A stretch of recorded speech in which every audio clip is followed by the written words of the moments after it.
Welcome to Padel Smash Academy.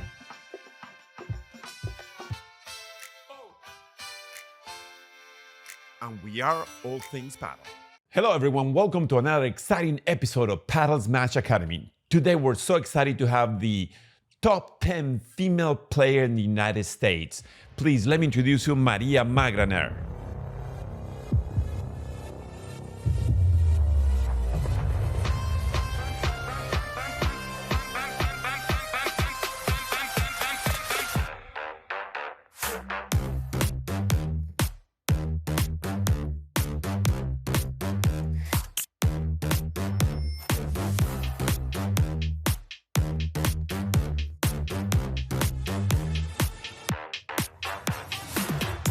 Thank you, guys. Happy to be here. Thanks. Well, welcome for coming. And why don't you tell us a little bit about yourself? Where are you from originally? So I'm originally from Spain, from Valencia. And so how did you get here in Miami? I know, a big transition.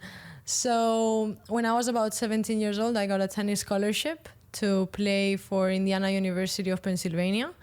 And I traveled there at that age, and I did a biomedicine career.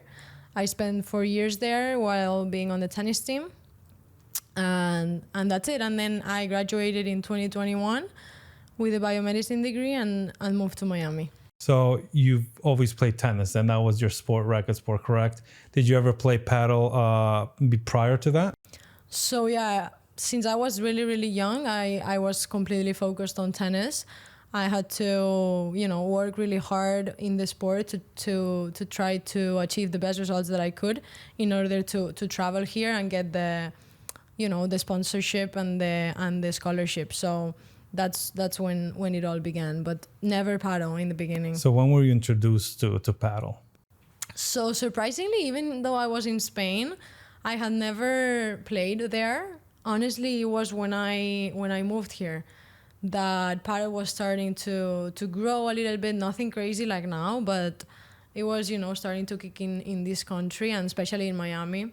I think because of the weather and everything, Florida was the first state that started to implement the sport. So I just had a few tennis players that were friends of mine that were just playing for fun too, and I started just playing, every now and then, just as a hobby, nothing too competitive. And what was the trigger point? What makes you said, okay, I want to do this the best I can and I want to be a professional? So after playing, for fun for a while and just playing a few club tournaments here and there, the Pro Padel League started last year, and I was drafted for the Toronto team. And after the PPL ended, that's when I went to Spain and I decided to practice competitively and train at a higher level. So tell us that whole experience from the PPL. How did you got involved, the draft and all that? Tell how was that experience? So I remember just one day seeing an account on Instagram that had pretty much no followers that was called Pro Padel League, and I'm like, okay, what is this? Is this a scam? Pro Padel League here in the US? What's happening? And I asked my friends, hey, what is this? What's the deal with this? And everyone was just applying. So all my friends, from the paddle community were applying. So I was just okay, I'll apply too. At that point in time, I wasn't really involved in, competition that much. I would only play the tournaments here in Miami, but nothing crazy. So I just applied just to see, what was going on. I thought it was a very exciting opportunity for me too, to get involved in the sport. And yeah, I applied in the draft. I filled out the application, and a few weeks later, they released the drafted players, and I was drafted for Toronto. So that was exciting. And you got that magical call, Maria, you've been chosen. Exactly. And I was like, no way. Yeah, you're probably so excited. Telling everybody, I'm going to the PPL. Hey, this thing that I never knew existed, it called me. Unbelievable. Well, tell us that experience. So you got drafted, and then what is next? What was next? And so we got drafted, the owner of the team and the manager of the team contacted us. They pretty much explained because we never knew what was the deal, we were completely clueless as the players. So they reached out to us and they explained, what was the PPL, how it was gonna work, who was gonna play, etc. So it was held in Tampa, and we all traveled there. So the travel expenses were all covered, and by the team that you would play for. And then there were different teams, and we competed against each other. But I didn't really get the chance to play on court. I was part of the team, but never played, and I think that's when the switch happened. Good, excellent. So, but did you actually get to play or not? So no, I was part of the team, but I never played for my team. Good. I never competed against the other teams. Good, but I mean the experience was there. You were playing with practicing with the players and all that. Yeah, the experience was great. So when you got there and you had the experience, you saw all the players there. Did that motivate you a little bit to say, "Hey, look, I want to take Padel a little more serious"? Absolutely. Everything that I do, I try to be the most successful that I can. So being there and not being able to play was bothering me, knowing that I had the potential to possibly, raise my level and be competing with along with all the other players, So that's when the switch happened, that I got the motivation inside of me to just say, okay, let's take this seriously, And that's when you went back to Spain and start training, start training hard. Tell us a little bit about that transition. How many hours did you play? Where did you train and all that? So yeah, after the PPL ended, that was around June, and I think I went home in July, and I joined this academy in Valencia called Belmont Academy, and I practiced for about 2 hours, 4 times a week, and then 1 hour of conditioning after. So that was a game changer for me. That's when I started playing paddle instead of tennis on a paddle court. But yeah, I think that's when the change in my game kind of kicked in. So what was the most difficult part in that transition? Because as tennis players, there's some of the aerial shots that are different or unique to paddle. Obviously the walls. So what were the areas that was most difficult for you? So yeah, before practicing, I would just do whatever I thought was, right, just using my talent from tennis and I pretty much just coach myself since all the way until then, and just hitting the balls every time before they would touch the wall, just typical tennis player on a paddle court. And for me, I think the most difficult was kind of making that switch in my mind of okay, it's better if you just let the ball go by and just, that's the essence of the sport and the essence of paddle. And I think that was the hardest for me, but it was mental. It was more hey, just let them go. And then one day when I got to the academy, they realized, hey, this is a tennis player, okay, no glass, absolutely no glass. So I remember we did a drill that it was just you can't hit the ball unless it hits the glass. It was a disaster, drama, hey, no, I hated it. But it made me, aware that it's much better, and after a couple of balls, you get the hang of it and you have way more time to hit the ball back. It's just a completely different story. The whole thing of getting behind the ball, bending down, my lower back was at that point, I could feel it. How about your aerial shots? Because that's also different, in tennis. Or in tennis, there's a smash, but, in paddle, there's a variety of aerial shots. How was that transition? Yeah, I like that point. I think the smash was something that obviously came naturally because of tennis. But for me, it was more okay, if I have to learn something, it's the walls and the bandeja, because it's, what I don't have from tennis. At the end of the day, you have the volleys, you have forehand, backhand, you kind of get. But I think that was also a hard transition, going from, okay, I cannot smash, just do a bandeja, slow down the pace. So how's your bandeja? Is it good? It's good. But I'm working on that. And the rulo is probably good is too. Good, easy. Yes. The tennis play rulo and the smash exactly. is good. Chiquitas are good. Touch is good. How about Viboras? Vibora is good, but I feel just tennis players, we just try to go too hard on everything, and it's changing that concept of, hey, just the bandeja that's slow and dies in the glass is perfect, you know. That's what you want. Yeah. And it's hard once you're there with all the adrenaline in the middle of the point, just going like boom, you know. It's kind of like a whole change in your mentality. Beautiful. Good. So tell us about the tournaments that you're playing now and who you're playing with.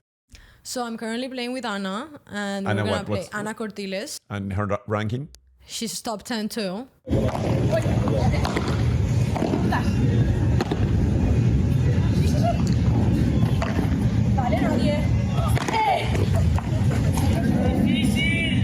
So now, is that your official partner? It's in official. Battle? It's Wow. official. It's official. Anna Cortiles, official. Let's go. We're actually looking for sponsors for next year. Good. So for next season. Let's talk about sponsors. Who is your sponsor right now? Right now, for equipment, I'm with Wilson. I'm really lucky to have them as the, you know, my equipment support. They offer me pretty much everything, clothes, bags, paddles, everything. But I still think that the sponsorship market here in the US is still lacking some for players that are, you know, at the end of the day, you have really good women paddle players and also men that are, you know, raising their level and putting a lot of hours to achieve, you know, a high level. So I think, you know, it should be like a market that brands and business should invest in, because it's has a high potential to grow. In the current paddle market, can you make a living by playing paddle? Absolutely not. So you just depend It doesn't on... matter if you're number 1 or 2 or 3. It's the prize money is really low. So unless you're in a World Paddle Tour, maybe top 5, and you have to, well, top 10 because you get sponsors, but in the top 5 and you're winning, you know, between prize money and sponsorships, it's difficult to make a living, right? It's really difficult. And I think even when you're playing World Padel Tour and Premier, like, you get the most amount of revenue that you get yearly is from sponsors, you know, because at the end of the day, you're basing your living off how many rounds you advance to, you know, and if you don't advance that many rounds in 1 month, well, what do, you know? How many tournaments do you play a year, on average? So that's a tough question, but I think it depends, because there's months that there aren't that many. But ever since I started in September playing with Anna, I think we played like 7, or like counting the ones that are coming. So on average, maybe Maybe September, like 15 to 15, 20. There's a lot, but you cannot play all of them. You know, there's. So let me ask you a question. If you had, you know, an option or choice of getting a sponsorship, what would you want them to cover? I mean, what is the desired thing you want them to cover? So I think at least they should cover travel expenses, because I mean, if you're not making enough money, even if you get first place in a tournament, to make a living monthly, how are you going to travel to play more tournaments? I mean, yeah, you have to finance it yourself, you know, but that limits the growth of paddle, you know. It limits the motivation. There's no motivation, because, you know, you're like, okay, I'm gonna achieve number 1, but I'm still not gonna get travel expenses covered. So on average, how much do players like yourself spend on travel, food, and obviously housing when you're at your location? I think on average you probably spend $500 easy in a tournament, you know. And how many tournaments do you do a month? If I played 7 or 6, I mean, it's a lot of money, you know. Right. So let's make a call here on the channel for listeners and viewers. If you love paddle, and if you want to make paddle grow in the United States, you want to invest money and you want to invest in the future of paddle, Maria Graner and professional paddle players, they need your help. So they're going to be promoting your brand in the shirts, in their Instagram accounts, Facebook accounts, TikTok, Snapchat, all of them. Please support our players to make paddle growth here in the United States. We need your support. Take his word. dig deep in your pockets. So they need Deep, it. And we need please. it too. We need a sponsor as well. It will benefit all of us. Yes. And if you are a brand trying to promote a sports or health or anything like that, paddle is a great way to promote the sports, and paddle players, professional paddle players, they really need help. It's a win-to-win. It's a win-win situation. Good. So Tell us about the Pro Paddle League. So what's coming up on 2024? So 2024, the draft, I think, so I applied already for the draft for next year, and the draft is coming, I think, the 17th of this month or something like that, if I'm not wrong. So, but this year, the level is really high. They have been contacting a lot of pro paddle players from Europe, from World Paddle Tours, so it's harder for the players that are here that don't have permanent residence or citizenship to be able to participate or compete against, those international players. So let's talk about that a little bit. Is that a new rule, or let's go over the regulations, the rules of the PPL, like who can be on the team, American, internationally, resident, those things. So I believe each team has to have one American player, and then they can choose up to 2 international players, men and women. So I think the total would be 4 for men and women international. So then it becomes really limited for the players that are here that don't have that, citizenship or permanent residency status in order to compete. So you're saying anybody who doesn't have a resident or permanent resident can't participate in the PPL? You can, but then you figure as international, so you're competing against, all the World Padel Tour players that they can offer the contract to. Gotcha. If that So makes it's less chance that you're going to be able to get exactly. chosen. You get Gotcha. if I would be a citizen, I would have, More much chance. Better higher chance. chances. Yeah. Yes. And I heard that, I was looking in Instagram, the Paddle Bears are hiring really top quality Yes, international level. They've been Stepping it up, huh? Yeah, they stepped up the game. So that it now doesn't mean that you have to play with the Polar Bears. You're a free agent. You can go with anyone. I'm free. I can do whatever. Currently, it's I think they call it free agent. So you can be drafted with any team. I And the believe. draft is going to be the 17th, 18th of November. So and next week, pretty much. There's Excellent. there's like an event for Pro Padel League. I don't know if you've seen in San Diego, where the players are gonna be there, and I think that's when the draft is gonna happen. He's going to be there. He's gonna be witnessing.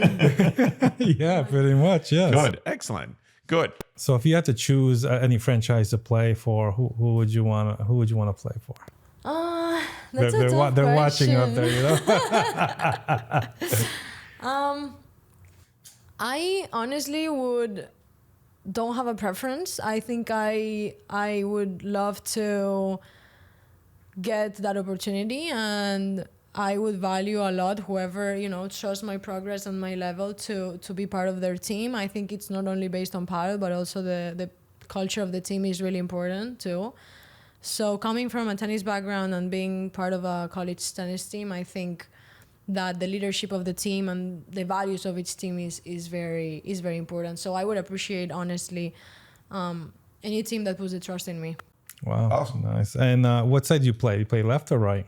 Right now. It's like, After all a right now. change. They made me do it. They made you do it, but I think probably made you a whole player, because that's Totally. what happened to me. I played mostly left, and then I played that for a while, and then I moved to the right, and I now have more appreciation to that drive, and I learned a lot more. Was that the same as for you, or yeah, why did you totally. shift over? No, totally. For me, it was a big change in my game completely. I always went to the left side. I don't know why, honestly. I just thought that with Smash I would be super aggressive from tennis, but at the end of the day, it was giving me less of a chance because they would get the ball back. At that kind of level, when you grow your level, it's not enough. And at that point in time, I didn't have the bandeja, so it wasn't working for me that side, but I never got the chance to realize. And it was in the academy in Valencia when I was practicing, and then our coach was there, and Anna was there also practicing on court. And it was like a few days before we would fly back here. So they were like, before we had all the tournaments here in the US. So they were like, I think you guys should switch. So I was like, that makes a lot of sense. Like when you've never talked about that, but you're like, yeah, like. So you're saying at the time Anna was playing the right and you were playing the left? Yes, the whole time. Wow. There. So I was like, okay, let's see how this goes, like completely different story for me. So the next day we played a match and I played on the right side, and it was a completely different story. I mean, for the good or for the bad? That first match was a little bit of a wake up call. Like, hey, like there's a lot of things that you need to think differently here. You know, not necessarily bad, but just an adjustment. Yeah. So I was like, oh my God, like I feel like I'm not doing anything. I remember having that conversation with her. She's been playing, you know, right side her pretty much her whole career. So she was like, no, that's normal. That's how you feel, but you're setting up the whole point so that I can finish, you know? So it was kind of like that change of mindset of playing strategic, playing to work the point, you know, and establishing a strategy for the other person to start being more aggressive. So it was an adjustment for sure. Good. And are you happy with the move? A lot, yeah, very, very. I think it helped us a lot as a team, and I think I'm a better player on the right side. We always tell everyone in paddle, you know, it's not what I want and what size do I want to play. It's what best for the couple or what's best for the team. Because, I mean, you have to use your strength and your weaknesses on the right side, and you will make a huge, you know, difference there. Now, do you think you'll ever go back to the left side? Never say never, never say never. But I am pretty happy with the right side, so I think I'm gonna stay there for a while. Fantastic. Well, at the end of the interview, we'll shoot you it's a one answer question. There are 10 questions that you gotta give a rapid answer and tell us exactly what you think from your gut. From your gut. From your gut, okay? Oh, that's exciting. I don't like that. All right, first one. We call it the golden point question. So this is it at the end of the, you know. All right, so first one, what's your best shot? My best shot is my backhand volley down the line. Your favorite racket? Wilson Bella. Solo está en tus manos. Favorite paddle player? Professional. Tapia. Wow. Golden point. Do you take it or you give it to a partner? Give it to my partner. More players to experience. Anna, remember, get ready for that golden point. What's your worst shot? My worst shot is probably the bandeja. Your favorite trick shot? Drop shot. Drop shot. To the fence. Okay, I got a big one for you here. What do you prefer? Tennis or paddle? Right now, paddle. There you go. I like it. And the final questions of the night. Who is your favorite partner? Ana Cortiles, for sure. Anna, like us, share it. Comment. All right, Maria, thank you for joining us at Padel Smash Academy. We want to wish you all the luck possible. Thank you so much, guys. Thank you. Guys, if you haven't already, make sure that you hit that subscribe button and turn on your notifications. And remember, it's free $99. It doesn't cost you anything to hit that subscribe button. Thanks for tuning in to Padel Smash Academy. We hope you'll find our videos informative, helpful in improving your game and learning all things paddle. So until next time, keep improving your game. And remember, learn, play, and share.